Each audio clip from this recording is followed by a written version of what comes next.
Here's another pointer on this bell crank. The wax is in the mold here, and then the PVA sprayed onto the mold.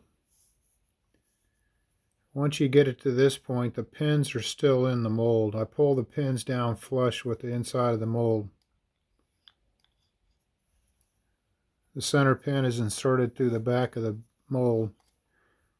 These have got brass tubings, brass tube here to make it easier for the pin to go through. These holes are relieved a little bit to open them up so they're not so tight. I don't relieve them all the way to the surface, I leave it tight up here. So this pin goes into the mold.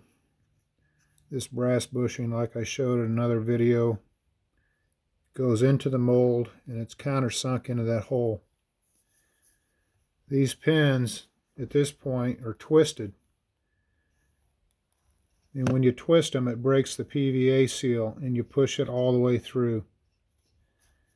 You don't PVA these pins, otherwise they'll lock themselves in there.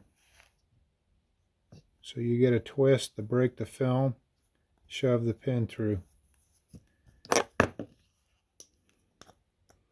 Twist the pin, shove it through.